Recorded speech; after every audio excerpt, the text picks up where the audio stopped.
Hey everyone, this is Akanksha Pandey and I welcome you guys to mobile Pathshala. आप सारे बच्चों का एक बार फिर से मोबाइल पाठशाला पर बहुत बहुत स्वागत है। स्टार्ट करेंगे आज के सेशन को गाइस। फटाफट से आप सारे बच्चे आ जाइए, वीडियो को शेयर कर दीजिए, लाइक कर दीजिए एंड कमेंट करके बता दीजिए ऑडियो वीडियो से परफेक्ट या नहीं, फिर हम सेशन को स्टार्ट करेंगे। ओके, सो सेशन में गाइस हम स्टार्ट करने वाले एक बेहतरीन मोटिवेशनल कोट से। और आप सभी को पता है कि जैसा कि बैनर पे आप देख पा रहे हैं कि एसएससी सीजीएल मेंस की ये क्लास है जिसमें हम मोस्ट एक्सपेक्टेड क्वेश्चंस कर रहे हैं। सो मोस्ट एक्सपेक्टेड, आप कुछ भी मत करो बट मोस्ट एक्सपेक्टेड क्वेश्चंस की सीरीज अगर आप देख करके जा रहे हो तो आपका बहुत, समझ लो कि बहुत आपको बेनिफिट मिलने वाला है इस बात का। ठीक है ना, कि मोस्ट एक्सपेक्टेड क्वेश्चंस हमेशा इसी वजह से कराए जाते हैं कि ये आपके एग्जाम से रेलेवेंट होते हैं। ठीक है, सो मोस्ट एक्सपेक्टेड क्वेश्चंस ये आज की सीरीज में हम करने वाले हैं। अब शेयर कर दो फटाफट से, फिर स्टार्ट किया जाए। ठीक है, चलो जी, फटाफट से शेयर कर दो फिर स्टार्ट किया जाए। Set tough goals and do not stop until you get there. कितना अच्छा कोट है कि आपको अपने गोल्स को सेट करना है और तब तक नहीं रुकना है जब तक आप उसे अचीव ना कर लो। तब तक आपको रुकना नहीं है, तब तक आपको झुकना नहीं है, तब तक आपको गिव अप बिल्कुल भी नहीं करना है जब तक आप अपने गोल्स को अचीव मत कर लो। क्योंकि अगर आपकी लाइफ में आपका कोई गोल नहीं है फिर आपकी लाइफ की कोई मीनिंग नहीं है। आप फिर वही हो जो हम थे, है ना, हजारों साल पहले जो हम थे, बस आप वही हो। तो अगर आप आज हो इस दुनिया में जहां पर सारी फैसिलिटीज हैं, टेक्निकल, है ना, जहां पर आप कुछ भी कर सकते हो, जो आप सोच सकते हो वो कोई और सोच के बैठा हुआ है। इतनी ज्यादा चीजें आपके जीवन में हैं यहाँ पर, जो मतलब कह सकते हैं ना कि सारी पॉसिबिलिटीज हैं। आज के टाइम में सारी की सारी पॉसिबिलिटीज हैं। तो जब सारी पॉसिबिलिटीज हैं तो गिव अप करने का नहीं है आपको, है ना। आपको मेहनत करना है और गोल्स को अचीव करना है। जो भी आपने टारगेट बना लिया अपनी लाइफ में, जो भी, है ना, सीजीएल क्रैक करना है। एक दो बार नहीं हो पाएगा लेकिन आप हार मत मानो। ठीक है ना, हो सकता है कि कोई ना कोई है गैप जो आप समझ नहीं पा रहे हो, जो आप फील नहीं कर पा रहे हो, तो वो गैप को समझने की कोशिश करो। ठीक है, और फिर देखो क्या चमत्कार होता है, क्या मैजिक होता है। ठीक है जी, तो अब आज के सेशन को स्टार्ट करते हैं। फटाफट से देखेंगे इनेट का एंटोनिम क्या होगा। इनेट, एक्वाटिक, नेचुरल, रिप्लीट या फिर लीम्ड, बताएंगे क्या होगा।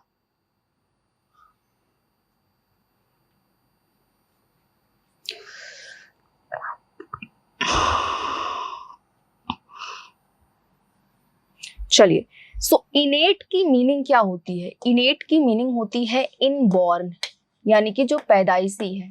ठीक है, जो पैदाइशी है, जिसे हम इनहेरिटेड भी कह सकते हैं, इनहेरिटेड भी कह सकते हैं। ठीक है, तो इनेट का आपको एंटोनिम बताना है और इनेट का एंटोनिम क्या होगा बताएंगे।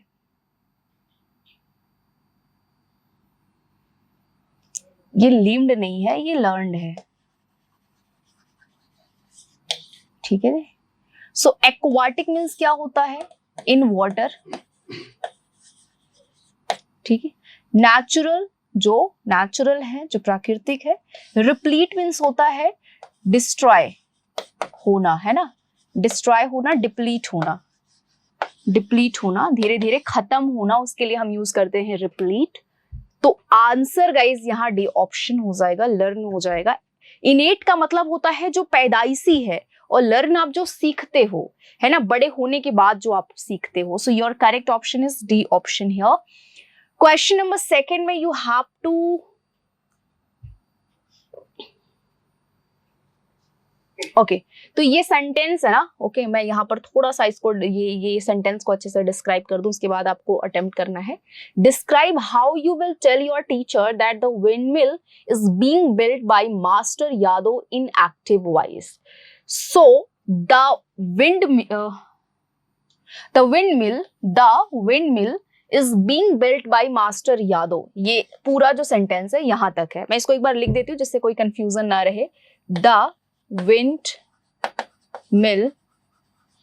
windmill is being built by master Yadav. ठीक है, मास्टर यादव। अब आप मुझे बताओ इसकी एक्टिव वॉइस क्या होगी।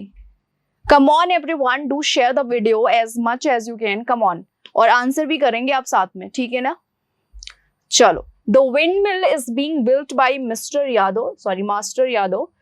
सो इसकी हमें एक्टिव वॉइस देखनी है। एक्टिव वॉइस में आपको कुछ नहीं करना। अगर यहाँ आपने, सॉरी बच्चों ये मिट गया, अगर मैंने यहाँ पर इज बीइंग का यूज किया है, इट मीन्स कि ये सेंटेंस एक्टिव वॉइस में प्रेजेंट कंटिन्यूअस में है। जब आप बीइंग यूज करते हो तो means active being plus V3 है ना, तो मतलब ये पैसिव हो गया और इसके एक्टिव वॉइस में क्या रहा होगा, is am are plus VING, यानी कि बीइंग प्लस V3 अगर आप ऐड कर रहे हो, यहाँ पर is am are plus being plus V3 है, is am are plus being plus V3 है, तो इसका जो जो एक्टिव वॉइस होगा वो प्रेजेंट कंटिन्यूअस होगा। अब आप देखो यहाँ पर बीन बिल्डिंग है, तो ये तो बिल्कुल आंसर नहीं है। Is the built, active voice में हम क्यों प्रेजेंट कंटिन्यूअस में हम बिल्डिंग यूज कर सकते हैं, बिल्ट थोड़ी ना यूज करेंगे। और यहाँ भी बिल्ड है, तो ये भी आंसर नहीं है, केवल सेकंड ऑप्शन है। ठीक है, master Yadav is building the windmill. Next question number 3 में गाइज, इनकरेक्ट स्पेलिंग इस क्वेश्चन में किस ऑप्शन में है बताएंगे। Science has made progress in leaps and bounds over the years. So आपको बताना है इस पूरे सेंटेंस में किस वर्ड की स्पेलिंग इनकरेक्ट है। कम ऑन, इस पूरे सेंटेंस में इनकरेक्ट स्पेलिंग किस वर्ड में है। चलिए, साइंस आप कैसा लिखते हो, SCIENC, साइंस। साइंस सिंगुलर है तो has, made.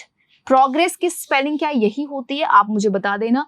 In leaps and bounds का मतलब होता है जोर शोर से, है ना। इन लीप्स एंड बाउंड्स ये ईडियम है और इसकी मीनिंग होती है काफी तेजी से, है ना। एंड ओवर द ईयर्स, है ना, सालों से जो है साइंस प्रोग्रेस कर रहा है बहुत तेजी से, यही इसका मीनिंग है। और यहाँ हम देख रहे हैं कि प्रोग्रेस की जो स्पेलिंग है वो ये बिल्कुल नहीं होती है। तो साइंस करेक्ट है, लीप्स करेक्ट है, बाउंड करेक्ट है, लेकिन जो प्रोग्रेस है उसकी करेक्ट स्पेलिंग क्या होती है, PROGRESS। अच्छा, इसमें करेक्ट कर दिया, बट एक्चुअल में यहाँ इनकरेक्ट होना चाहिए था और इसे टिक करना चाहिए था। बट प्रोग्रेस की करेक्ट स्पेलिंग क्या होती है, PROGRESS, प्रोग्रेस। करेक्ट, तो C option here is the correct option, everyone. Question number 4 we see, they are the people which are looking to expand their horizons in the fast growing tourism industry. So what is the substitution that you can make in this part? Come on, क्या substitute कर सकते हैं, किस option से substitute कर सकते हैं वो आप मुझे बताएंगे। चलिए, क्वेश्चन नंबर 4 बहुत ही इजी क्वेश्चन है, बट आप इसे आंसर कर सकते हैं, बट नहीं, आप इसे आंसर कर सकते हैं। You can find out the correct answer, everyone. बताएंगे क्या होगा। क्वेश्चन नंबर 4 बहुत ध्यान से देखना। दे आर द पीपल, ये वही लोग हैं, है ना। पीपल पीपल पीपल पीपल क्या है, लिविंग है। ठीक है, तो लिविंग के लिए क्या यूज करते हो मैम, लिविंग के लिए हम हु का यूज करते हैं, विच का यूज करते हैं, ठीक है ना। हु का यूज करते हैं और हुज का यूज करते हैं। हु का या फिर हुज का यूज करते हैं। Sometimes we use that also, है ना, दैट ऑल्सो। बट अब अगर आपको ये कोई बोल रहा है कि विच का यूज केवल नॉन लिविंग के लिए करते हो, कभी लिविंग के लिए नहीं करते हो, तो वो इंसान बहुत गलत बोलता है। हु का यूज एंड हुज का यूज एंड दैट का यूज आप लिविंग के लिए ऑफ कोर्स करते हो, आप लिविंग के लिए ऑफ कोर्स करते हो, लेकिन विच का भी यूज हम लिविंग के लिए करते हैं। वैसे ये लिविंग और नॉन लिविंग दोनों के लिए यूज किया जाता है। अच्छा, लिविंग आप कब करोगे एंड नॉन लिविंग तो आपको पता ही है ना। I bought a purse which is so costly. I bought a purse which is so costly.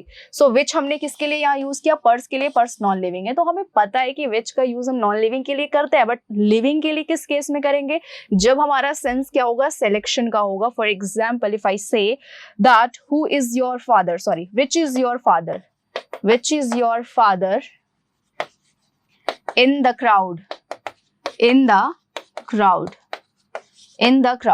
तो क्राउड में एक से ज्यादा लोग हैं, दो से ज्यादा लोग हैं, क्राउड में बहुत सारे लोग होते हैं, राइट, देयर मेनी पीपल, उसमें से हमें सिलेक्शन करना है फादर को। तो जब हम बहुत सारे लोगों में सिलेक्शन कर रहे होते हैं फिर हम यूज करते हैं विच का। क्लियर है कि नहीं क्लियर है? बहुत सारे लोगों में अगर आप सिलेक्शन कर रहे हो तब आप यूज करोगे विच का। क्लियर? सो विच का यूज भी हम लिविंग के लिए करते हैं, नॉन लिविंग के लिए करते हैं, हुज हम लिविंग के लिए करते हैं, that also can be used with living and non living. Clear है? नेक्स्ट आ जाओ। So your answer is here people है, राइट, पीपल, पीपल तो प्लूरल होता है, पीपल, पुलिस, जेंट्री, पोल्ट्री, है ना, ये आपके प्लूरल नाउन है। ये दिखते तो सिंगुलर है बट एक्चुअल में ये प्लूरल होते हैं, ठीक है। कौन कौन से नाउन प्लूरल होते हैं जो दिखते सिंगुलर है? तो मैं आपको बता दूं कि अगर आपने यूज किया है पुलिस, तो पुलिस क्या होता है? हमेशा प्लूरल होता है। पीपल प्लूरल ही है, देखने में सिंगुलर बट होते ही ये प्लूरल है, ठीक है। पोल्ट्री, पोल्ट्री, कैवलरी, कैवलरी, ठीक है, कैवलरी, एंड इन्फेंट्री, इन्फेंट्री, ठीक है, इन्फेंट्री, जेंट्री, जेंट्री, देखने में सिंगुलर बट एक्चुअल में होते प्लूरल है। कैटल, कैटल, ठीक है। तो वहां पीपल है, अब पीपल है तो जो रिलेटिव प्रोनाउन आएगा वो क्या आएगा? हु आएगा। तो हम यहाँ से दैट रिमूव कर देते हैं एंड हु के साथ अब जो वर्ब आएगी ना वो हमेशा सब्जेक्ट के अकॉर्डिंग आएगी, अपने एंटेसिडेंट के अकॉर्डिंग आएगी, हु के एंटेसिडेंट के अकॉर्डिंग आएगी। तो एंटेसिडेंट क्या है? पीपल है, पीपल क्या है? प्लूरल है, प्लूरल है तो वर्ब क्या होगी? प्लूरल हो जाएगी। तो मैम यहाँ से ए और हम बी सी रिमूव कर देंगे, आंसर हो जाएगा D option, who are looking to expand. Expand means क्या होता है मैम? एक्सपेंड मीन्स होता है बढ़ाना, ठीक है, एलिवेट करना, बढ़ाना, ठीक है। नेक्स्ट आ जाओ।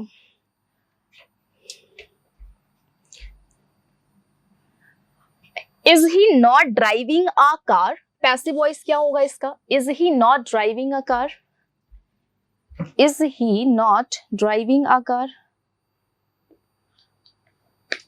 Let's get started. You have to find out the passive voice of the sentence. So we can see was, ये आपका past है, does, does, A B D। अब आपको इसमें से select करना है कि क्या होगा। देखो ये जो sentence आप देख रहे हो ये आपका passive voice है, सॉरी एक्टिव वॉइस है, एक्टिव वॉइस है, मैं सॉरी बेटा, एक्टिव वॉइस है। आपको इसकी पैसिव वॉइस देखनी है। तो मैंने अभी आपको एक सेंटेंस मैंने कराया था एक्टिव एंड पैसिव को, उसमें बताया था मैंने कि जब कोई सेंटेंस प्रेजेंट कंटिन्यूअस में होता है तो उसकी पैसिव वॉइस में हम is, am, are plus being plus V3 का यूज करते हैं। देखो इस सेंटेंस में इज के साथ कभी बीन आता नहीं है, डज आप यूज नहीं करोगे, केवल फर्स्ट ऑप्शन हो जाएगा, is a car not being driven by him. Managers who delegate reduce there workload. Antonym बताना है डेलीगेट का, अपॉइंट, नॉमिनेट, डिप्यूट या फिर रिटेन। बताएंगे गाइस क्या हो जाएगा करेक्ट ऑप्शन?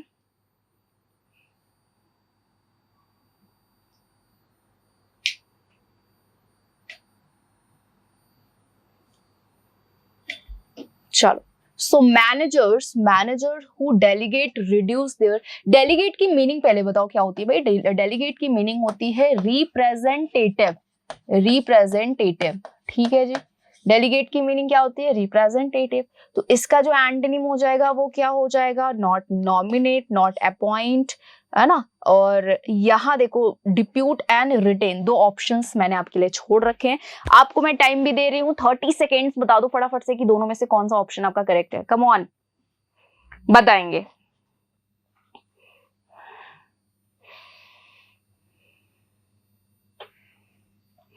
चलो, so guys here will be correct option is D, written. Written आपका करेक्ट ऑप्शन हो जाएगा। रिटेन का मतलब क्या होता है? रिटेन की मीनिंग होती है जो रखा गया हो, जो परचेज किया गया हो, है ना, जो मेंटेन किया गया हो, ठीक है। और यहाँ देखो बहुत ज्यादा तो रिलेटेबल हम इसे नहीं कह सकते हैं, but it can be correct option, क्योंकि यहाँ पर और कोई हमें यहाँ पर और इससे ज्यादा रेलेवेंट तो दिख नहीं रहा है ना। तो यहाँ डी ऑप्शन आपका करेक्ट हो जाएगा। Radium is a white powder that dash table salt. Radium is a white powder that dash table salt. Radium एक व्हाइट पाउडर जैसा दिखता है जो डैश टेबल सॉल्ट। तो पाउडर है सिंगुलर, तो यहाँ क्या हो जाएगा, सिंगुलर वर्ब हो जाएगा। ठीक है, तो विल लुक नहीं करोगे क्योंकि ये हम यूज करते हैं ऐसे सेंटेंस में जो फैक्ट नहीं होता है, जो पॉसिबल होता है कि ऐसा हो जाएगा, वहां हम फ्यूचर का यूज करते हैं। और लुकिंग लाइक नहीं कर सकते हो क्योंकि ये मेन वर्ब है, तो इसके साथ कोई हेल्पिंग वर्ब की नीड है। लुक लाइक भी नहीं होगा क्योंकि ये लुक आपका प्लूरल है, और जब आपका सब्जेक्ट सिंगुलर है तो बेटा दैट के बाद सिंगुलर वर्ब भी तो आएगा, तो आंसर क्या हो जाएगा, फर्स्ट ऑप्शन हो जाएगा। The dash purpose of the coaching was to identify talented players. Dash में क्या फिल करोगे,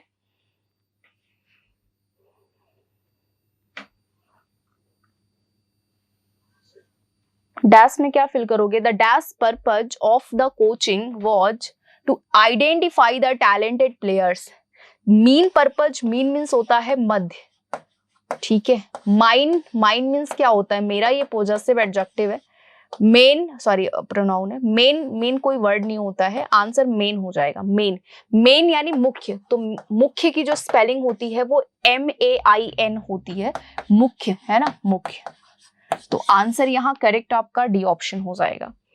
sky appears blue as it absorbs all colors and reflects only blue। Grammatical error क्या होगा इस क्वेश्चन में, बताओ। इस क्वेश्चन में गाइस ग्रामेटिकल एरर क्या होगा,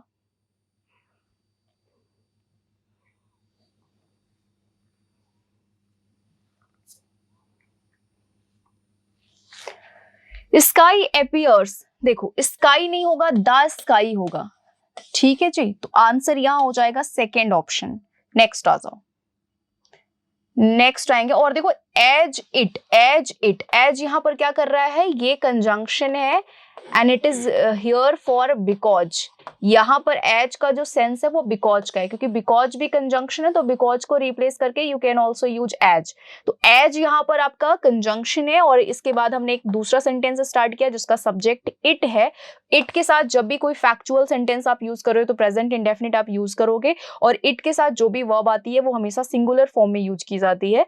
एब्जॉर्ब्स ऑल कलर्स, ऑल के बाद अगर नाउन आपका काउंटेबल है, नाउन अगर काउंटेबल है तो उसे हमेशा प्लूरल फॉर्म में यूज करते हैं, और अगर अनकाउंटेबल है तो उसे हमेशा किस फॉर्म में यूज करेंगे, सिंगुलर फॉर्म में यूज करेंगे। क्या ये बातें आपको मेरी समझ में आ रही है कि ऑल के साथ अगर नाउन काउंटेबल है तो किस फॉर्म में होगा, प्लूरल फॉर्म में होगा, एंड अनकाउंटेबल है तो सिंगुलर फॉर्म में होगा। Like you can see all the milk and all students. Countable भी यूज कर सकते हो, अनकाउंटेबल भी यूज कर सकते हो, डिपेंड करता है वो सिंगुलर है या फिर प्लूरल है। उसके बाद देखेंगे absorbs all colours and reflects only blue. Next आ जाते हैं। Okay, she is an awful bore, she is always blowing her own saxophone.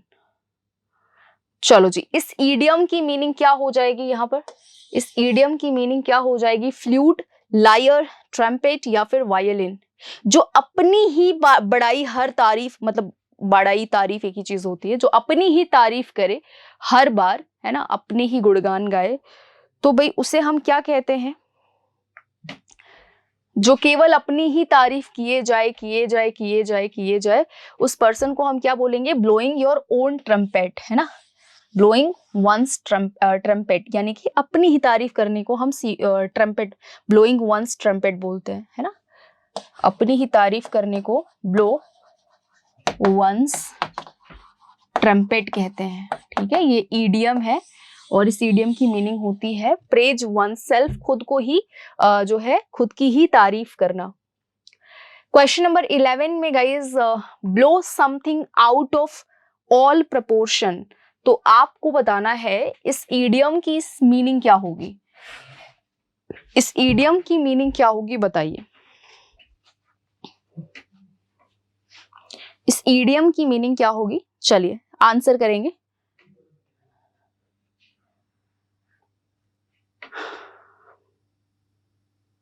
चलिए, so blow something out of all proportion, it means behave as if something that has happened is much worse than it really is. तो ऐसा behave करना कि कोई भी चीज actual में जितना बुरा नहीं है उतना ज्यादा वो बुरा दिखे, तो ऐसा बिहेव करना कि कोई इंसान उतना बुरा नहीं जितना उसे बुरा कहा जा रहा है. So blow something out of all proportion, it means the thing is not that much worse that people are considering that it is. तो जितना कोई भी चीज बुरा नहीं है उतना उसे बुरा कहना या समझना, that is blow something out of all proportion, है ना. इसकी मीनिंग यही हो जाएगी. नेक्स्ट क्वेश्चन देखेंगे. Having a consistency that does not easily yield to pressure. So 12 में guys this what is the one word substitution बताएंगे. What is the one word substitution? Having a consistency means इतनी consistency होना that does not easily yield to pressure. मतलब pressure में आकर के जो मतलब आप इतने ज्यादा कंसिस्टेंट हो कि आप पर कितना भी क्रिटिसिज्म आ जाए, कितना भी ज्यादा आप पे प्रेशर आ जाए, आप कभी भी गिव अप नहीं करते हो, यील्ड नहीं करते हो. तो यील्ड की मीनिंग क्या होती है? गिव अप करना. That is firm. तो सी ऑप्शन करेक्ट हो जाएगा. सब्सटेंशियल क्या होता है? सब्सटेंशियल मीन्स होता है एम्पल, कंसिडरेबल, मतलब अधिक मात्रा में, है ना. सब्सटेंशियल की मीनिंग क्या होती है? अधिक मात्रा में. And this word is an adjective. So अधिक मात्रा में जो है उसे सब्सटेंशियल बोलोगे, एम्पल बोलोगे, कंसिडरेबल बोलोगे, ठीक है, न्यूमरल बोलोगे. रेमरॉड जो है, रेमरॉड आपका एक I think it's a name of a tree. And close आप जानते हो, close, near. So answer is C option. Vendetta. Vendetta का सिनोनिम क्या होगा? वेंडेटा का सिनोनिम क्या होगा? पैशन, वैसिलेशन, डिलेमा या फिर डिसएग्रीमेंट बताएंगे. 13th का आंसर क्या होगा? सिनोनिम आपको गाइस बताना है. सिनोनिम क्या होगा?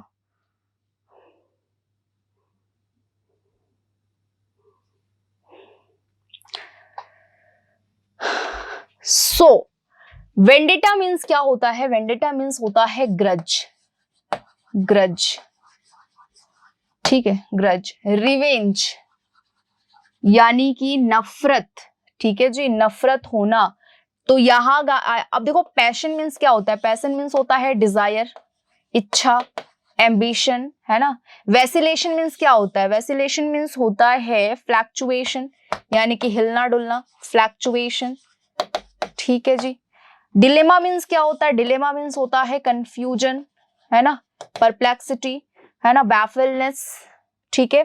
डिसएग्रीमेंट मीन्स क्या होता है? डिसएग्रीमेंट मीन्स होता क्या है? अब देखो, अब यही चीज है कि रिलेटेबल आंसर तो बिल्कुल नहीं मिलने वाला है ऑप्शंस में. आपको खुद ही उसे रिलेट करना आना चाहिए, ठीक है, नहीं तो कुछ भी लगा के बैठ जाओगे. तो डिसएग्रीमेंट अगर होगा तो लड़ाई झगड़े तो होंगे ही, है ना. तो वेंडेटा का जो यहां देखा जाए जो सिनोनिम हो जाएगा वो डी ऑप्शन हो जाएगा. चाइल्ड bereaved ऑफ वन और बोथ द पेरेंट्स. तो वो बच्चा जो अपने दोनों पेरेंट्स से अलग है ना, या मतलब वंचित है. bereaved का मतलब क्या होता है? वंचित है. तो उसे हम क्या कहेंगे? वन वर्ड क्या होगा? डेस्टिट्यूट, ऑर्फन, लूट या फिर डेसोलेट बताएंगे.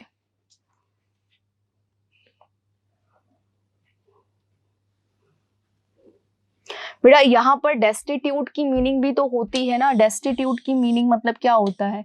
डिप्लॉय, यानी कि जो वंचित है किसी भी चीज से उसे हम डेस्टिट्यूट कहेंगे. लेकिन क्योंकि बात तो बच्चे की चल रही है तो जिसके दोनों पेरेंट्स नहीं है उसे हम ऑर्फन कहते हैं. जिस बच्चे के दोनों पेरेंट्स नहीं होते, यानी कि माँ और पापा नहीं होते, उसे हम ऑर्फन कहते हैं. तो करेक्ट ऑप्शन यहाँ पर हो जाएगा सेकेंड ऑप्शन. क्वेश्चन नंबर 15 देखेंगे गाइज. अरेंज करना है वर्ड्स को. क्या हो जाएगा बताएंगे. क्या हो जाएगा?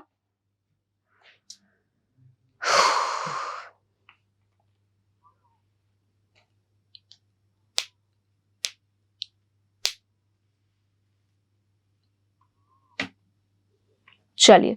सो graphology tells them about the candidates' temperaments, highlighting both weakness and strengths. Many companies use it for executive recruitment and analysis. Despite public skepticism, graphology plays a covert role in British management, and modern graphology began early in the 19th century when French churchman Jean Hippolyte Mycon created the first graphological catalog. So we are introducing graphology, so we have to start the sentence from the D option.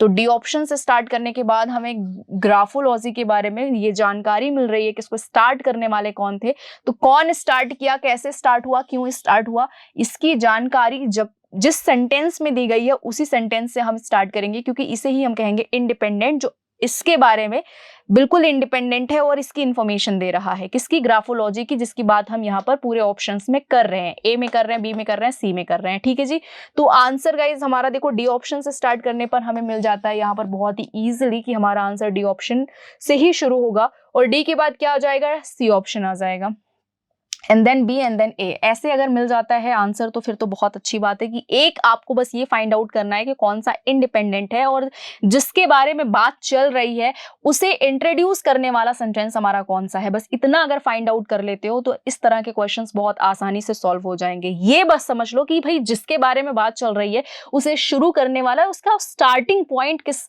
Option में, अगर किस option में दिया गया है, तो ये हमारी बात हो रही है डी ऑप्शन में। आंसर हो जाएगा सी ऑप्शन यहाँ पर, मतलब बेटा यहाँ इसका सी ऑप्शन हो जाएगा और इससे हम स्टार्ट करेंगे डी ऑप्शन से। चलिए जी 16th हम देखेंगे। A celestial body or astronomical object is naturally occurring physical things association or configuration that happens in the visible universe। तो इसमें एरर क्या होगा 16th में बताइएगा। चलो जी, तो स्टार्ट करते हैं इसे सॉल्व करना हम।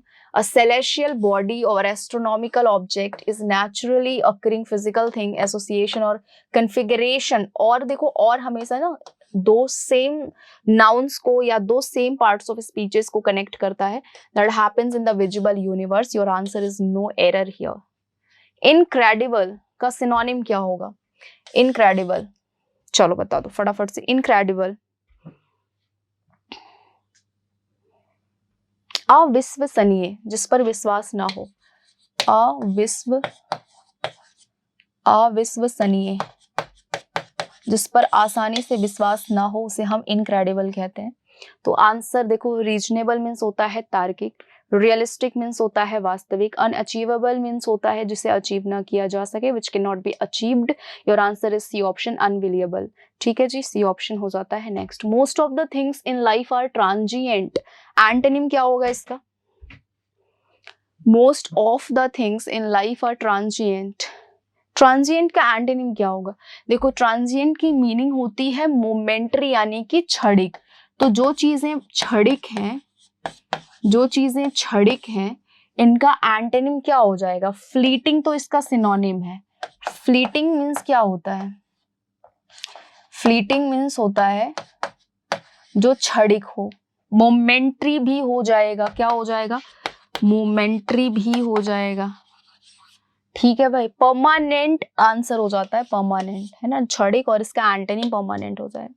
Have you ever tried to order dash in a restaurant, tried, have you ever tried to order dash in a restaurant?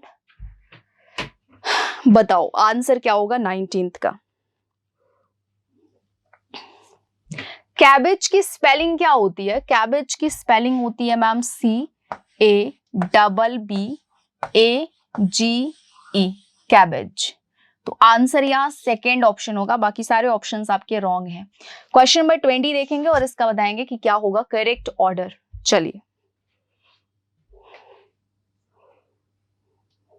Question number 20 देखेंगे, फटाफट से आंसर बताएंगे कि करेक्ट ऑर्डर क्या हो जाएगा।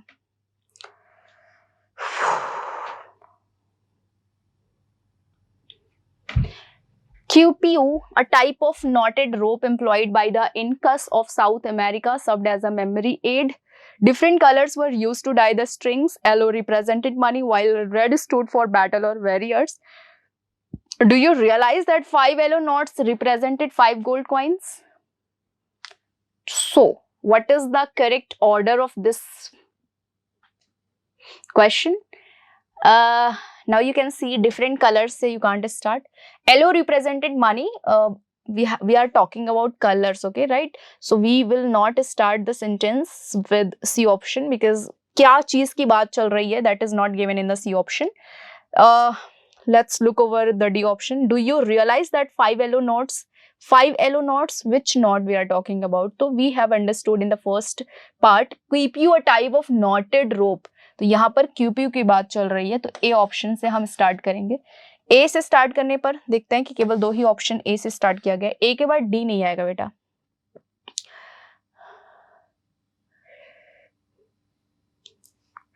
अब देखो सेवरल, जब तक हमें ये नहीं पता चलेगा, ठीक है, कि इसमें कलर्स हैं. बहुत सिंपल है. एक सेकेंड थोड़ा सा रुक जाओ. ठीक है जी. Do you realize that 5 yellow knots, 5, अच्छा इसमें 5 येलो नॉट्स हैं. ठीक है, 5 येलो नॉट्स हैं. और येलो देखो, सी के बाद डी के बाद सी आ जाएगा, ये बात तो है. डी के बाद क्या आ जाएगा? सी आ जाएगा. डी के बाद बेटा आप सी यूज करोगे, तो डी सी का यहाँ है नहीं. ठीक है, यहाँ बिल्कुल नहीं है. अच्छा, सी के बाद डी आ जाएगा. ओके,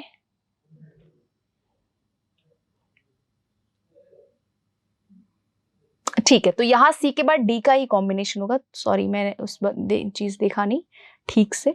तो सी के बाद डी आ जाएगा, सी एंड डी. ठीक है, A B C and D हो जाएगा. फिर A B and C A B C and D हो जाएगा. ठीक है, नेक्स्ट आ जाए. चलो जी, तो आज के सेशन में इतना ही. और फिर आप लोगों से मुलाकात होगी कल.